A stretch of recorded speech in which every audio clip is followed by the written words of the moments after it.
and welcome to the NFU Shed Talks podcast. I'm Mike Greenwood Wilkins. And I'm Jax Weaver. And coming up on today's show, we have an exclusive interview with Tom Bradshaw as he shares what it's really like to be NFU President. I think if anyone saw the EFRA session back from December 24, I was in tears because of that pressure that, and those real life stories from those members that, we're so worried about their future. But I think that we need the outside world and the farming industry to believe that we are always doing our best. Our Westminster team update us on the politics that are directly impacting British farms right now. Now, something that's really important for us in the team and the NFU in general is that we are completely apolitical. So it's important for us to lobby MPs of all parties. And I think this election just shows that, you definitely cannot take any kind of support for granted. And I got to speak to some farming energy experts who gave me the lowdown on farm energy prices amid the ongoing war in Iran. There are in the region of 15 different charges forming 65% of the energy bill at the moment. 35% currently is made up of global conflicts and the wholesale price of energy. But the non-commodity route is things like the transmission networks, how much we're paying for new pylons to take energy out of the North Sea across the UK. Jax, it's so wonderful to see you again. Second time in a week, which is lovely. There's no such thing as too much, Jax. We were at South Regional Crops Board together yesterday. How are you doing? Good. Yes, it was quite fun yesterday, I thought. Good conversation. Lots going on. Yeah, definitely. It was a really good meeting. I love South Crops Board. I love National Crops Board because it's just all of my fellow like-minded crops farmers and we get a nice chat and a catch up. There's, always normally some negative things to discuss, but it's nice to kind of get together and share in that, even if it's not the most positive topic of conversation. I don't know if members know this, but you can, as just a member, you can go along to any of your commodity boards, regional commodity boards. So whatever area you're interested in, ask your county advisor or whoever for the dates and come along. We'd love to have more members coming and, having a bit of an input into what we're chatting about. Yeah, I think you can also find some of the details online on the regional pages as well, if you're interested. So I didn't even know that, so thank you. It's all going on this week, isn't it? We've opening the news feels a bit doom and gloom, doesn't it? We were saying earlier, weren't we, that it's just I quite like to open the news and not have things be unprecedented. Yes. It just gets so tiresome, just constantly being told this is a crazy thing that's never happened before, and you think, okay, can we just have some normality, please? I'd just like to go out and plant some crops and not have to worry Chance about. Would be a fine thing, hey? Although I did see Tom Bradshaw on the news, I think it was this morning, I was watching back online, talking about red diesel and the impact of farm of, the war and everything that's been happening. So flying the flag and putting the message out there that everyone's finding a bit tough. As soon as anything happens in national news like this, suddenly all of the office holders must just suddenly get sore feet from running all over the place, talking to people about everything. But it is mad. We've had kerosene prices, all of our where we live on the farm at home, we've all got oil heating like loads of I'm sure members will. 2 weeks ago we had prices at 60 something pence. This week it's £1.35 we've been quoted for kerosene oil. It is absurd. But hopefully we'll get into that a little bit more later with our chat with the energy experts. Well, I can give you all the hints and tips, Mike. I live without any heating, so gloves, jumpers, that's what we do. Coats. We set our thermostat to 12 degrees and just wear lots of jumpers. Speaking of the cold, on the complete flip side of that, we have had a really heartwarming conversation with NFU President Tom Bradshaw today. It was really nice to hear him speak candidly about life outside the presidency, what he finds hard, what he finds great. So let's move straight now to hear from Tom Bradshaw.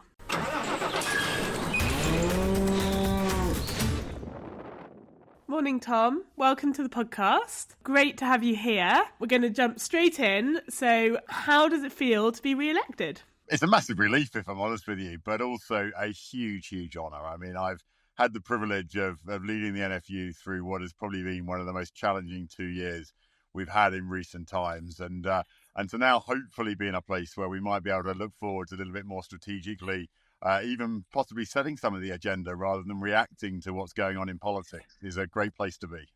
That's great. How stressful are the election process, the hustings? I know you came down and saw us in the south, and you go around the country, but how is that sort of 6 weeks? What does that feel like? It's a really important opportunity for members to come in and see us. I'd love us to see more members during that process, because it really is your organisation. It's you that needs to influence the direction that you want us to go in the future. And so the opportunity to go around and do hustings is really the opportunity for the membership to interrogate us, to sort of see what our plans are for the future, where we think the industry should go. And unfortunately, we don't see enough. But it's a really important part of a democratic process, so that when we're sitting there opposite government, they know what that election process is like themselves. And particularly at the moment, I don't think anyone's got any clue what's going to happen in 3 years' time. And so they really respect the fact that we've been through our own version of that, which is how democracy plays out. Definitely. Is it more intimidating being grilled by members or being grilled by MPs in government? Which gets your heart fluttering the most? Oh, look, they're both really different.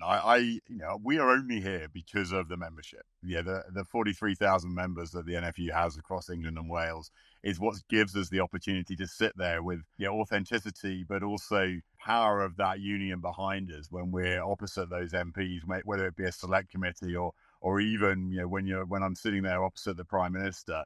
It's only the weight of that membership that gets us into those rooms. So I always think the membership itself is what gives us the mandate, and there'll never, ever be anything more important than that. Totally agree. How are you finding your new team with Paul and Robin? Are they settling in well? Are you excited for sort of getting this new team together and sort of pressing on into the future? Yeah, I do need to just pass our thanks to David and Rachel for all the work that they've done over the last 2 years and longer. I think they've probably been both involved with the NFU for probably a decade or more, which is a huge period of time that they've given commitment to serving for members. But look, we're really excited to be moving forwards with Paul and Robin. Unfortunately, the first week of induction got blown off course a little bit because I had an unexpected trip out to Washington on a trade mission organised by the Secretary of State. It meant that both Robin and Paul got out on the farm, and Paul doing water across the east and Robin up in the north looking at the uplands and tenancy things and the way the SFI is going to be implemented there. But this week we've spent the last 3 days together in Stoneleigh and then down in London with some select committee training, some media training, and just an opportunity to really start to get to know each other and think about our priorities for the future. That's great. It's so nice that you guys are spending some time together, because actually you've all got farms and businesses to run as well. So talking about your priorities, working on the assumption that we might be able to have a little bit of say in our own agenda going forward, what are you thinking about in terms of priorities going forward? Well, I mean, I don't think our conference could have been better timed, Jax. You think about the resilience theme that we had through conference, and then it was as though President Trump was listening in, because 3 days later he took the decision to do what he did in Iran and really refocus why we need a resilient food system here in the UK. And look, we never want to profiteer out of the tragic events that are happening around the world, but I think it's such a reminder of how volatile geopolitics is. We've got the Ukraine war still raging. We've got everything going on now in the Middle East and the Strait of Hormuz. And the message that we had at conference about the resilience of our food system is one that I think is more important now than ever.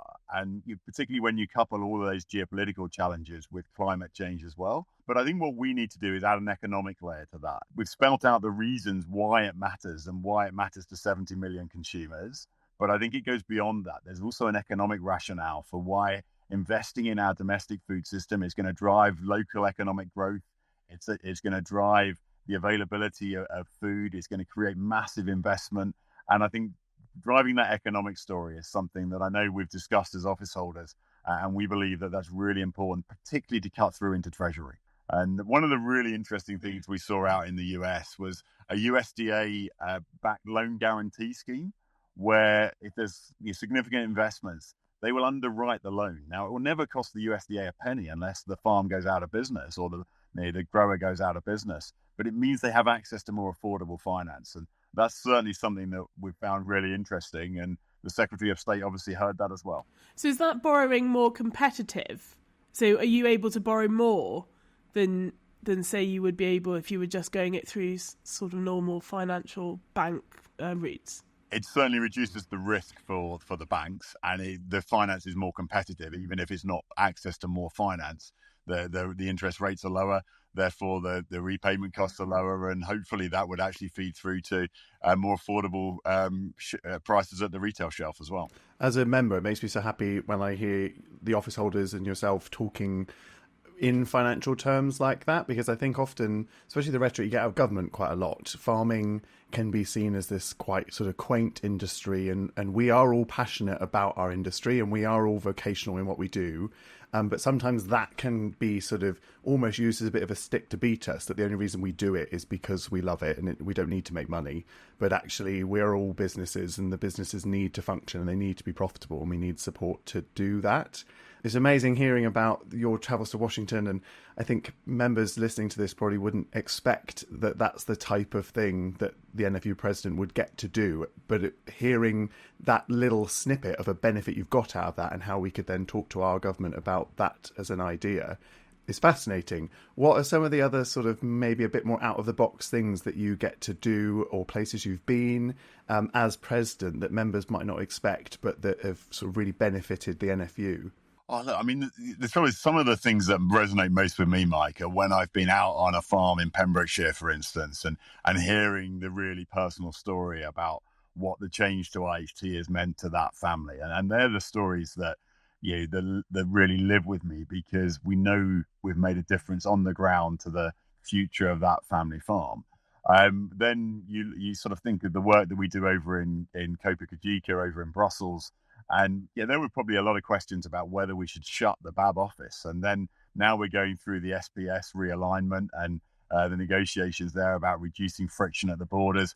We know there are consequences for our members if they get this wrong, but having the voice on the ground over in Brussels certainly is having an influence, both with our politicians here, but also across with EU member states that are ultimately going to be taking the positions around the negotiations. And the US, I mean, it's really interesting. We know that the negotiations for the prosperity deal, as it was called back in May last year, had a real impact on the ethanol sector and the viability of the ethanol sector, and therefore demand for the arable crops and grain going into it. But we did secure 13,000 tons of access into the US beef market. But what's interesting is we've got some really strong relationships with the North American Cattle Breeders Association. Now, they haven't lobbied against the US giving us access to their market. Now, I know they've got reciprocal access back to us, but reciprocity without undermining our standards was something that we pushed our government really hard on. Only 5% of US beef is produced without hormones. That is the only beef that can come over here into our market. Gosh, I didn't know it was such a low percentage. But you see, that's what we found out in Washington this time around. That it is such a low percentage, and it's probably priced above our market at the moment. So, I don't think we need to be overtly worried, because we upheld our standards, and that is the red line for us in these deals. But the relationship we have there with the NCBA is one which I think has made it possible to get the reciprocal quota. When Donald Trump has increased the quota for Argentina, they have gone absolutely berserk. And they've, normally they would be strong supporters of a Republican government, but they've gone crazy about it because they just see no benefit for US producers whatsoever. Circling back round to what you said about meeting members on farm and hearing those personal stories, there's been several times when I've been lucky to listen to you talking about personal experience, especially when it comes to talking on behalf of members with IHT. I sat next to you in one of the debates in Parliament, and several people spoke and listening to the MPs, and the room got very emotional. And our whole industry and our relationship with what we do is so personal. I was wondering if you could tell us a little bit more, and for our members that might not know, a bit more about your personal background in farming, and where your kind of passion for the industry lies. So we're a small family farm in North Essex, only 160 odd acres. I'm the fourth generation there. My older brother and I were the first to go off to university. I went to Y College and studied agricultural business management. He'd taken a couple of years longer to get his A-levels, so he started the same year at Reading. And but there was no farm. There wasn't a big enough farm to go back to. I mean, it was a traditional mixed farm. We were milking 120 cows. We had 1,500 fattening pigs for on a bed and breakfast basis, a little bit of arable. But if there was going to be a job for me at home, then we had to build the business to make that possible. So yeah, my older brother and I were both at university, and there were some opportunities for contract farming in the neighbouring village, and thankfully we were successful. And the farmer there in question, I'm sure he just wanted to give a farming family a step up on the farming ladder and give us that chance.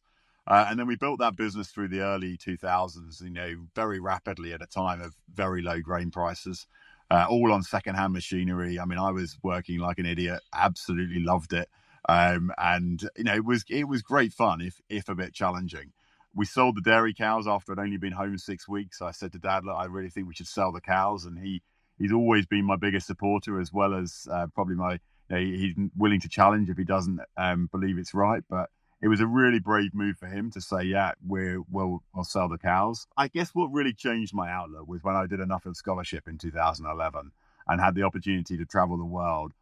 I probably left thinking that UK farming was at the forefront of world agriculture, and I came back thinking that we'd been left behind.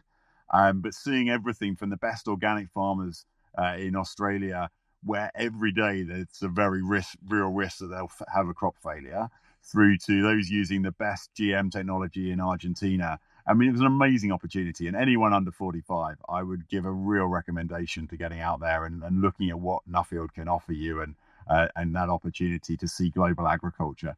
And then I started getting involved in the NFU, and they always say in the NFU, you have to be very careful, otherwise you'll go a long way. And now I sit here as your president. So it's... Don't put Mike off. Stop saying that, Jax. Don't say things like that. So I did 2 years as an appointee on the National Crops Board, and then I did 2 years as our East Anglia Crops Board chair, 2 years as Crops Board, 2 years as Crops Board chairman, Mike, 2 years as vice president, 2 years as deputy president, and now I'm thankfully in my second term as president. And so it's been a roller coaster, but look, it's stuff that I never, ever expected to have the opportunity to do. I was going to ask that. When you first started getting involved in the NFU, was there any part of you that had any aspiration to be where you are now? And if not, why, what's built that aspiration to get to where you are? When I'd been involved on the Crops Board, after about a year, I thought, you know what, this organisation can make a real difference. And I think our biggest challenge is that members don't see what we're doing.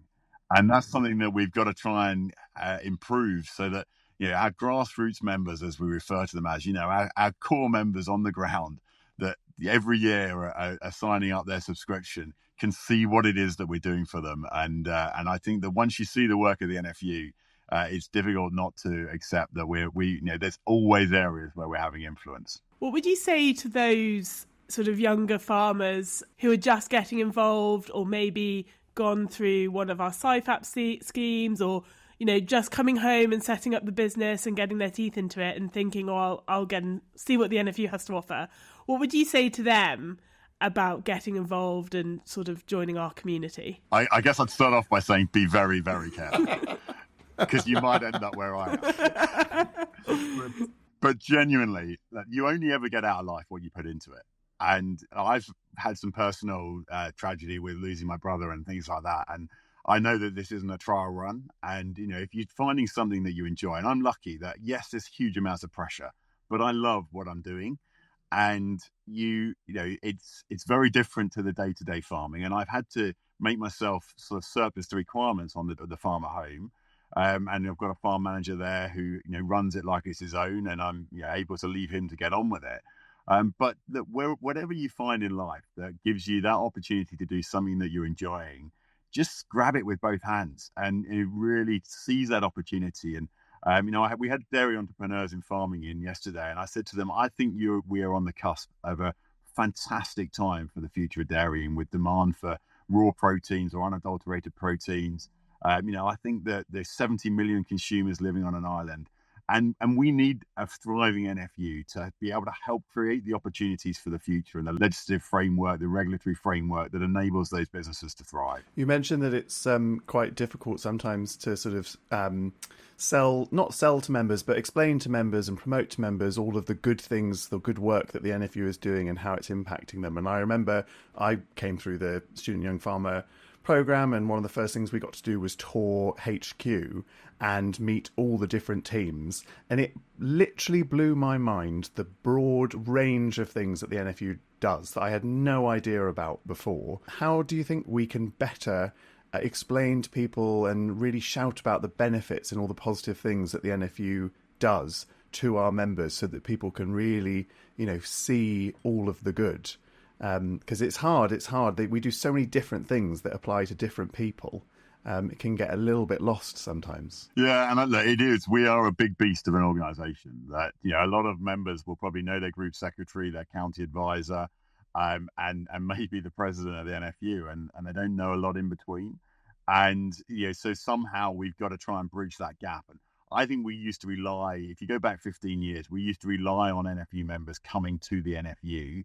We've got to take the NFU to members' farms, to the kitchen table, so that they can see and engage with us in a way that fits with a busy lifestyle. And, life has got busier, there's no doubt about it. And thinking that what worked 15 years ago is going to be right for 10 years' time, I think is, we have to evolve, we have to adapt, and we have to make ourselves accessible so that members can take part when it fits with their busy schedule. Life has definitely got busier for you, Tom.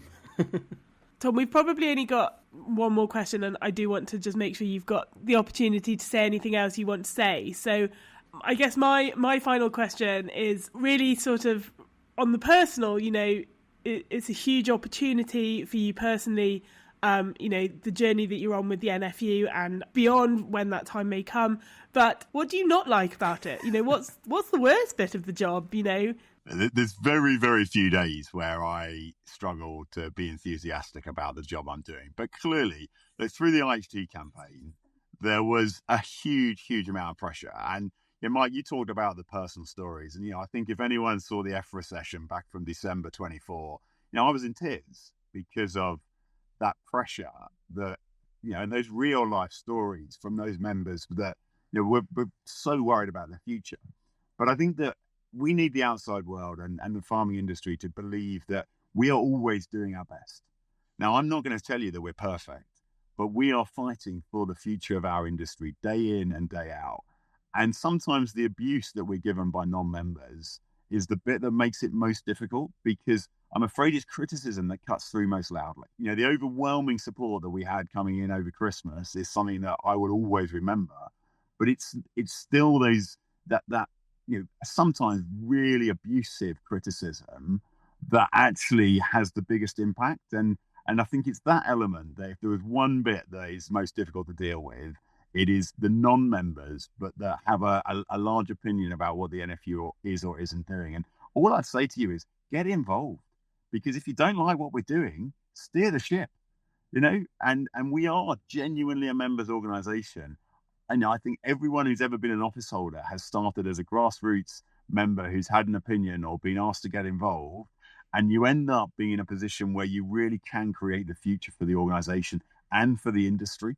And so rather than throwing stones, let's get involved. Let's shape it how we want it to be for the future. And let's move forwards together.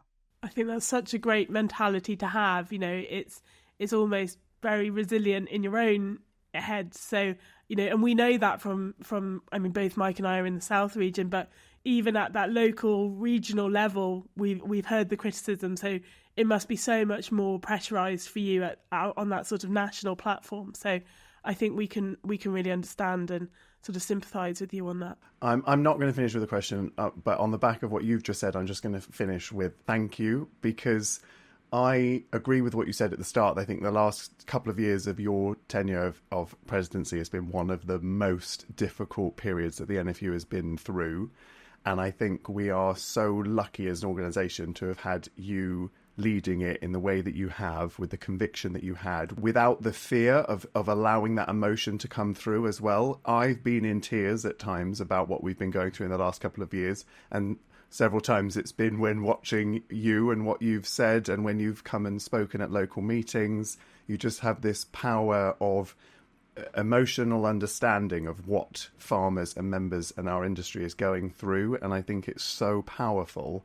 And I really, think we are in the positive position that we are now compared to where we could have been because of such a huge debt of gratitude to you and what you've done. So thank you. Please drown out the negativity that you hear. Absolutely, I love the call to action to say, come and join us and tell us what we should do better from the inside. I think people, members and non-members, don't actually understand often the level of debt of gratitude that is owed to you and the rest of the team at the NFU. So thank you. I must be so biased because I work for the NFU and I know the great things that we do inside this huge organisation. But I think that message that Tom left us with, Mike, is so important. If you don't like it, let's get involved. Come and tell us what we're doing wrong. That's the whole point of a member organisation. We need people to come in and help shape the messaging and what we do as the NFU. And although, like Tom said, it is a risk, I made a sort of a little inquiry into the NFU a few years ago now, got dragged into the Student Young Farmer programme, and now here I am doing feels like a million different things. So the NFU really does grab hold of you, and it's hard not to because there's so many great things going on. And speaking of great things, what have we got next, Jax? Well, we're going to go straight over now to Niamh and Rory, who are going to fill us in on all things Westminster. I bet they've had a really quiet week.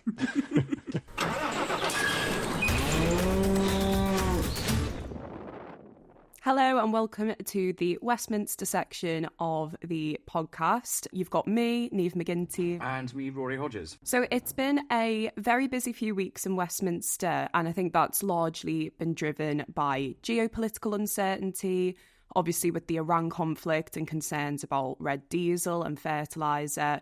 But in terms of domestic politics, it's also been proven to be quite unpredictable as well.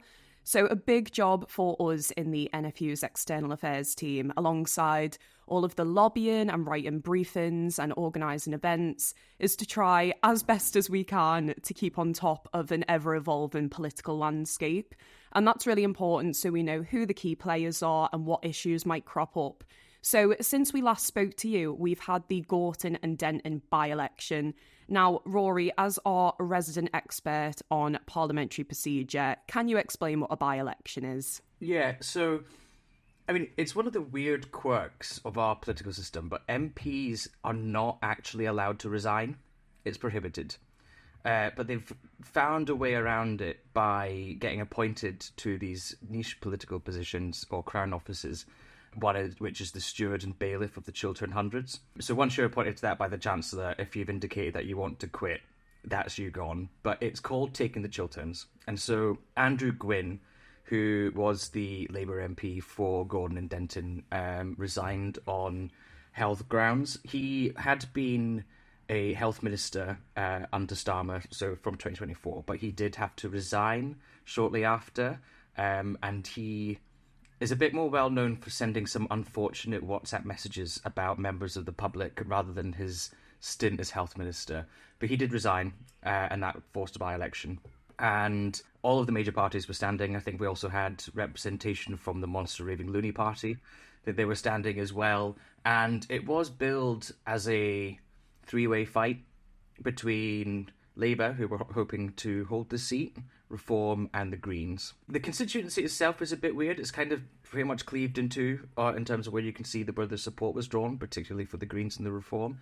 But the Greens managed to stage what I think could be described as a very large upset by overturning what was a very safe Labour seat and winning about 40.6%. Yeah, that's right. I think, yeah, definitely. So Gorton and Denton was a really interesting race. And I think because it shows that traditional two-party system could potentially be coming to an end. As Rory said, you had Labour, Reform and the Greens going head-to-head for that seat. And as always, my prediction of a narrow Labour hold was incorrect, with, as Rory said, the Greens picking up a whopping 40% of the vote and getting their fifth MP elected to Parliament. Now, something that's really important for us in the team and the NFU in general is that we are completely apolitical. So it's important for us to lobby MPs of all parties. And I think this election just shows that, you definitely cannot take any kind of support for granted. And it's always important to be engaging with MPs of all parties. What is it that you say, Rory? Fundamentally, we're not fussy who we talk to. We're not fussy. We will lobby and speak to absolutely anyone. And I know we joke and say we're not fussy, but I think that contest really proves how important it is to engage with MP. And I think now, more than ever, you just can't predict what is going to happen. So it's really important for us to be building relationships with all types of MPs from all different parties. And one of the ways that we do that is getting MPs out on farm as part of our Food and Farming Fellowship scheme, which we've spoke a little bit about before on the podcast. And our most recent visit was to Arla in Aylesbury. Now, this visit actually took place the day after the Gorton and Denton by-election. So a massive credit to MPs for coming along to that after a lot of them had stayed up all night watching the results. But luckily, we had an abundance of milky tea and coffee because we toured the largest dairy in Europe. And once again, me and Rory successfully got a bunch of MPs from A to B without losing them. And once again, we don't envy any teachers who have to organise any school trips. So, Rory, what was your favourite part of the visit? I thought it was so good. I know, I really enjoyed it. I think the one standout for me is when we were on the farm itself, and there were these rows and rows of cows, and we were stood next to them, and I can't remember which MP it was, but they were stood a bit too close, and the cow just started to munch on his coat. That I was like, you might want to step just a little bit to the left. But no, I thought it was a really good visit. We've got a really good bunch of MPs on the fellowship this year.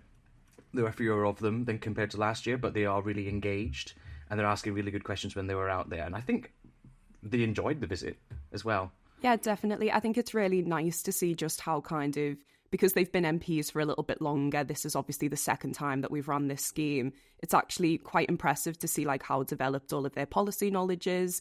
And a couple of them really, really trying to right the world's wrongs when we're all meeting up. So that's always good. And yeah, we covered a whole host of issues. Obviously, this visit was predominantly focused on dairy. So kind of key issues on TB, covered a little bit about trade and SPS. But one of the things we covered was planning, which is obviously a massive issue, and it's always raised with us whenever we go out and speak with members. But we've actually had some good progress on planning recently, haven't we, Rory? Yeah, so in this week in particular, it has taken up quite a bit of my time. And, when I say planning, I know it sounds as dull as dishwater. But it is really important for farmers all across the country. So Land's End to John O'Groats, I think you would struggle to find a farmer who has not been frustrated by the planning system at some point in their career, or has fallen foul of some overzealous planning official who has just sort of put the foot down and caused an inordinate amount of problems. But we've had a bit of movement on this just within the past couple of months. So it was in December, the government basically put forward a new national planning policy framework. It's a bit of a mouthful, but the NPPF. And the consultation, that went out to consultation, the deadline for that was on the 10th, so the 10th of March. And we did put out a lot of our insights into it. And obviously, it impacts all of our sectors, but sort of illustrated, take poultry, for example. Consumers and the government expect high animal welfare standards, they expect strong environmental protections, and they expect clear traceability. But you don't get these by the grace of God.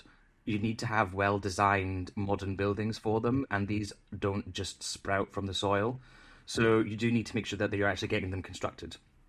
And there were, the NPPF, it was a very weighty document, so I won't go into it, fully, because the Thames would have run dry by the time I get to the end of it, so I won't go into the ins and outs, fully, but there are a number of things in there that we do support. One of the things is that if construction or the development is designed to make farms more viable, so whether that be polytunnels, or accommodation for livestock, temporary accommodation for seasonal workers, they get more weighted development. or there is more support for them in the system, which is obviously something that we are pro. There was talk about making water infrastructure or classing as that, whether that be abstraction or from on-farm reservoirs. We're making that critical infrastructure again, which would be really important, particularly for, say, horticulture. And so we've had a lot of this coming out, and it has been good. We have said that there's some things that could be improved upon it. So if we would say exempt agriculture, horticulture from your bionet diversity gain requirements, that would be welcome as well. We did put this, make some suggestions for improvements, but we'll just have to see what comes out of this consultation. But from the policy perspective, obviously it makes sense why it's important, but politically it's been quite helpful for us as well. Obviously, over the past 14 months, we've been dealing a lot with Labour MPs, basically harassing them over the family farm tax, especially the rural ones in the Labour Rural Research Group. They, engaged with us a lot. We never really left them alone over this very long period of time, and we were saying that we're not happy with the government at all.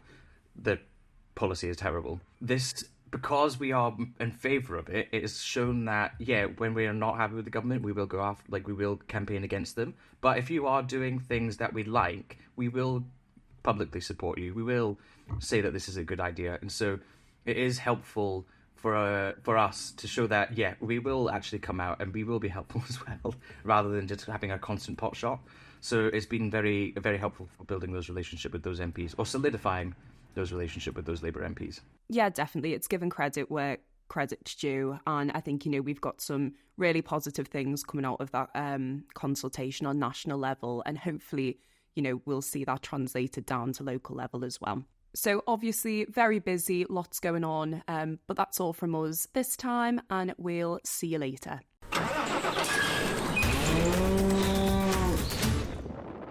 Mike, it was interesting listening to Rory then about not being fussy who we talk to. I mean, obviously you're not fussy who we talk to. I was literally going to say you're not fuzzy because you talk to me. But I think it is really important to acknowledge, that we do need to talk to a huge breadth of people and all different stakeholders, political parties, lobbying groups. Absolutely. I think it's one of the things the NFU does best is how apolitical it stays, because the NFU has no choice over who is in power, who has the power in Westminster, but what we do need to have is a really good relationship with whoever that may be that has the power, so that we can advocate for what is best for British farming.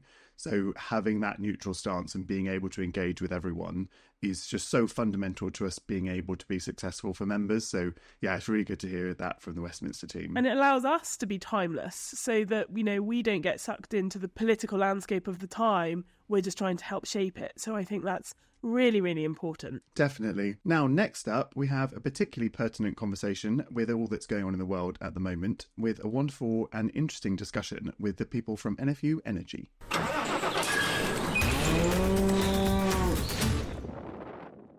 Hi Josh, thank you so much for joining us on the podcast this week. It's a really pertinent week, I think, to have you on. Could you just start by giving our listeners a bit of a background as to who you are and what your role is? Yeah, sure, Mike. So my name is Josh Robinson. I'm the Assistant Director and Head of Contract Sales at NFU Energy. My role entails looking after our energy suppliers, ensuring that there are competitive prices, good options from an energy perspective for all of our members as well. Fantastic, thank you. So a lot of our members will be aware of the what's going on in the world at the moment with the war in Iran, and they will know, anyone who's tried to get fuel prices at home recently will have seen that suddenly they are a lot higher than they were a couple of weeks ago.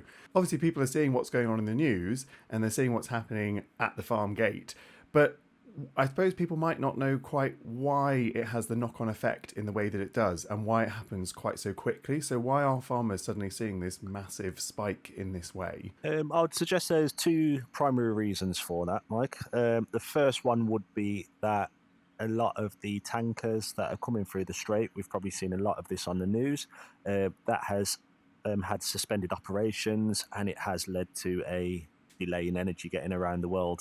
Geopolitical tensions or war always has an immediate impact on prices. The second area of that is there are a lot of non-commodity charges that are already factored to come in on the 1st of April, and it's a compounded mix of the two. So does that mean that we're likely to see shortages of supply, and should farmers be worrying about that, and how can we mitigate against that? We're going into a really busy period on a lot of farms where fuel usage is going up, for example. So how should farmers kind of be planning and working around this given the current situation? I think in terms of a shortage of supply immediately, that isn't too much of a concern. There has recently been a release of circa 400 million barrels of emergency oil discussed. So short-term shortage wouldn't really be the issue.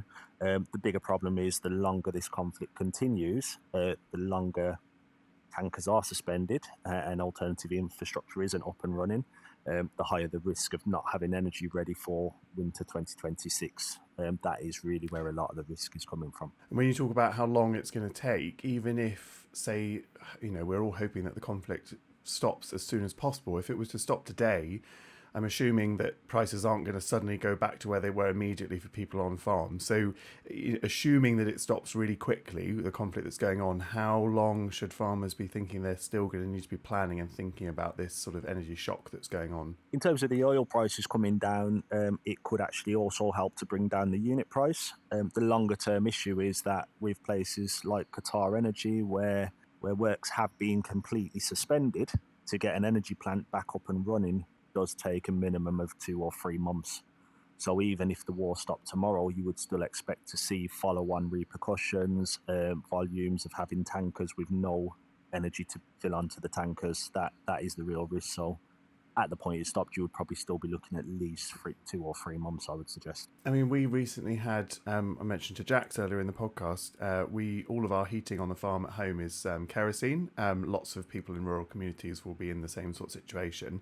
And our prices more than doubled from 60-something pence a couple of weeks ago to 135, I think we were quoted most recently. Should we be filling our tanks now, sort of just to get the supply in, or should we be just, topping up with as much as we need and kind of waiting for the price to come back down, or is it just impossible to tell? It's largely impossible to give an exact answer to that, Mike. I would say in the first instance, you can't get your crystal ball out and tell us what's going to happen. You can't, unfortunately. I would say there are some good pointers, however. Again, the first one is if operations ended over in the Middle East tomorrow, we would say wait it out because you will probably see us moving over.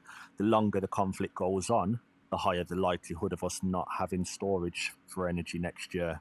And we would expect if this continued for another month or two, we would definitely be suggesting you lock in sooner rather than later. Those tankers do contain a mix, unfortunately, your energy, your gas, also your fertilizer, also your red diesel as well. So it is a real tricky one to call exact, but we would definitely say fertilizer is a really interesting point to raise as well, because I think hopefully a lot of of our arable farmers and also grass growers, a lot of people probably have quite good cover for fertilizer requirements for the year ahead, although I'm sure there are still people that are needing to buy up a bit of sort of top-up supply. The big concern that we were discussing in Regional Crops Board recently, and I'm sure is going to come up again in National Crops Board, is the fertilizer release price that would be coming out in sort of May, June for the year ahead. How would you be advising farmers sort of to be planning the impact that the price is going to have on fertilizer supply and availability going forward? Should we be sort of planning to buy as soon as possible? Again, are we waiting out the situation that's going on? Or again, you're going to say you can't look into your crystal ball? Unfortunately, it's back to the crystal ball, Mike. We can't really look into it. The real issue there is it is those shipping tankers. Whether they contain urea, whether they contain Brent crude, it's the same story, unfortunately. Currently, you will be in a fight with Asia. That tanker will hit the bottom of the strait, and it's whoever pays the biggest at the auction house for it. If China need that and they pay more for it, it will turn left and it will head off to the east. If Europe need it more and pay more, it will turn right and head into Europe. And unfortunately, it's terms that dictate. If it goes the other way, it will make our sort of supplies tighter in Europe, and if it comes this way, it's because we've paid more money for it, so it's going to be more expensive anyway. So Exactly. So, Well, thank you for all the good news. I Sorry about suppose this. it's all right. It's not your fault. I'm not blaming you. But I'm wondering if you maybe could try and bring us a bit of sort of positivity or a bit of constructive. What can members be doing? So, for example, back to energy contracts. What should people be looking at? If they're on a fixed term at the moment, if they're on a flexible term, should people be going to their energy provider at the moment and asking to shift what they should be doing? Again, should people be waiting? What kind of actions can farmers be taking right now to better manage the situation? Yeah, I would definitely say some of the short-term actions, have a look at your energy usage. If you're not on a smart meter, we really would suggest looking at smart meters because they will provide accurate data. There are some things that can be done for customers on flex or half-hourly contracts. We would strongly suggest looking at that half-hourly data, but also looking at a part that's known as capacity within the bill. This can be done by NFU Energy simply by giving us a call and giving your meter number. But what we would look at is whether we can relieve you from some of the non-commodity charges that exist in your bill. For members that are exporting energy as well, it's about, again, having that conversation, looking at how we can maximize the amount you get back from exporting to grid. For smaller customers, it is largely, can we just turn off the lights when we need to? Can we look at the renewal of your contracts? Currently, you can look up to 18 months before your existing contract term ends. So whilst the market hasn't increased too much just yet, would say definitely have that conversation early and at least compare what's on the market today to what you're paying to hopefully budget and risk. No, that makes really good sense. Thank you. I was also going to just flag up for listeners. You did a brilliant webinar a couple of weeks ago called "Understanding Your Energy Bill," which was really insightful and really useful. And it's available on YouTube. So I think we'll drop the link to that in the show notes so people can go on and have a little look. And that was all provided by you and the team at NFU Energy. I was wondering if you could just give a little bit more information for our listeners and members about what NFU Energy is and how people can engage with you and access you and what sort of benefits and services that you can help people with, especially at the moment when energy is something people are especially worried about. So as NFU Energy, we are a consultancy. We've been around for around 6 decades now. So we originally traded as a farm energy centre, but now we are NFU Energy. We look at, in short, anything energy. I will go into that in a bit more detail. So we've discussed contracts. We can look at importing contracts. So we actually work with 35 different energy suppliers at the moment, a risk of sizes, and what we look at is what is the right option for a member. So every tender, every quote that we complete is bespoke to that member and their usage profile. We also look at support with exporting back to grid. So as I touched on earlier, how do we ensure that you're absolutely maximising the energy you're selling back to grid? We know it's hard enough for members buying energy at circa 25 pence and then selling it back at 6 or 7.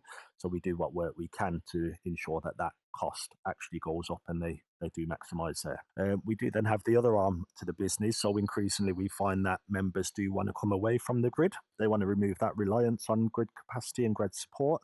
So we do have a team that also conducts energy efficiency audits to ensure that what is being used is where it needs to be.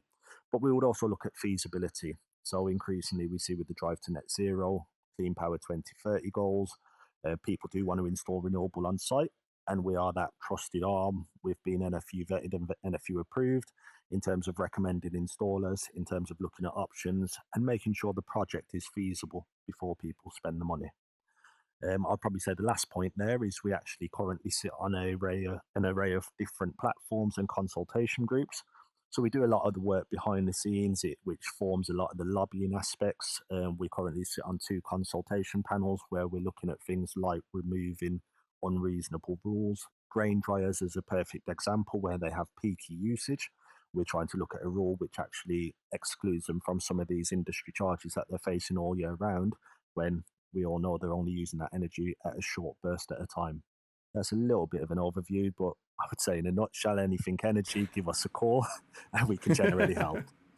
That's brilliant. No, that's super useful overview. And do you have to be an NFU member to access? So what we always have had is for NFU members, they get a preferential rate. We love that concept of our members That's what actually we like to really hear. benefiting. We do actually work with non-members as well, and we have recently sort of spaced out into the Road and Haulage Association. We've looked into sort of food and manufacturing. It's that real farm to fork journey. We're looking at who comes over to the farm, who takes away from the farm, and how can we help them on that process as well. Yeah, definitely. No, that's brilliant. And members are always asking, what's the benefits that I get out of my membership, and why should I pay my subs? And that's another thing that is sort of interesting to learn, that you can access this service and get a preferential rate, and it's just another one of those tick boxes as to why NFU membership is so great. And I know I'm biased, but I am a paying member just the same as everyone else. So that's wonderful. Thank you. Are there any other areas or topics that we haven't covered, or tips that you think the listeners could find really useful, that's worth going into? I would definitely say, probably from a listener's point of view, where it is residential, you are largely protected for at least 3 months,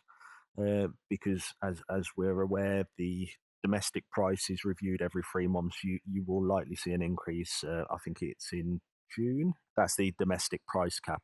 I think the only other one to really be aware of is these non-commodity charges that are creeping up on the side. And I would definitely suggest, if you're uncertain on them, we have actually built, as NFU Energy, we've built a range of different calculators that can really help customers understand what relief there is on certain elements of those. And I think that is definitely one that we touch on more in the future. On a non-commodity perspective, there are in the region of 15 different charges forming 65% of the energy bill at the moment. 35% currently is made up of global conflicts and the wholesale price of energy. But the non-commodity route is things like the transmission networks, how much we're paying for new pylons to take energy out of the North Sea across the UK. Some of these charges are unfortunately unavoidable, but there are certain customer types, and especially when you're exporting as well, you can get relief on some of these non-commodity charges. So as I said, there's about 15 different charges there, but we would always recommend giving us a call because each case is very specific and very different. Josh, so all of the difficulties of what's going on at the moment can be a bit overwhelming, but what if we look to the future? What's sort of the future of energy and the energy market look like for members and more broadly? Yeah, Mike. So the future of energy, it is very interesting to say the least. There are a lot of things being done with regards to helping members and sort of the wider public in saving energy on the long term. It does mean there will be some short-term pain, but there are a really interesting view at the moment with things called time of use tariffs. So this is a way of equalising the grid. Dairy members, as a perfect example, using energy at 4 till 6 in the morning, are using energy at what is deemed by the grid as in a time where there's a lot of capacity available on the grid. Going forward, you will see specific tariffs that actually cover times where there's a lot of energy on the grid. And with the appropriate data and a lot of smart meter installations, you will see a cheaper price at that time of day.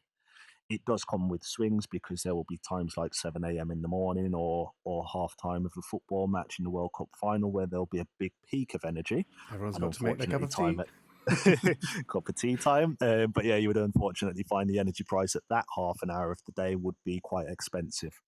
So it will really shift the dynamic of how people use their energy and get people to use it at a time when it's available on the grid. And I suppose for members to be able to remain as savvy as possible and take advantage of that, they should be speaking to you at NFU Energy. We would definitely recommend that. We would also be really sort of big fans of looking at getting smart meters installed where they can, because a lot of these trial options where suppliers are giving away energy free of charge for a couple of hours, for example, they're only available if you have a smart meter that's sending data back to grid. Yeah, no, definitely. That's an excellent tip and a really nice positive thing to end on. So thank you so much, Josh. It's such a complicated and broad-ranging issue at the moment, and I know farmers and members are probably feeling quite battered by everything that's happening with energy prices right now. I know I've had lots of frustrations raised and felt it myself. You see the very basics of fuel and oil being talked about, and you go and fill up your car in the at the pump at a normal domestic petrol station, and prices have maybe gone up 5 or 10 pence, and then I phone up my diesel provider for red diesel on the farm, and it's gone up by 5 or 10 times more than that, and you think, why are we being penalised and punished so much? So it is really difficult, and we really appreciate that members are struggling with this at the moment. But happy to report that Tom and the top team have been in discussion with ministers at DEFRA in the last week or so, and those conversations are ongoing, and I think they are taking it really seriously as to how this is impacting members, and they are going to do a look into profiteering as well and make sure that that's not happening at the expense of farmers and members. So hopefully there is going to be some positive ways through this, and we are trying to look out for members as much as possible. But thank you so much for all of your help and insight. I think that's been super useful and hopefully a bit reassuring for people as well at a difficult time.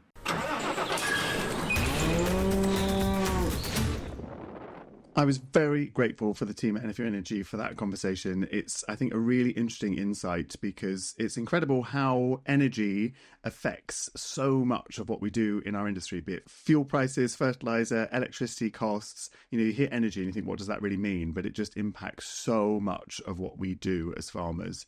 And it can be quite scary how it impacts. And I think it is just worth remembering that regardless of what you're farming, regardless of what you're facing in terms of increasing costs, lack of supply, please do reach out, get in touch with your county advisor or your group secretary, look online, and also there's more details in our show notes. So please don't feel you have to face this alone. Do get in touch with the NFU.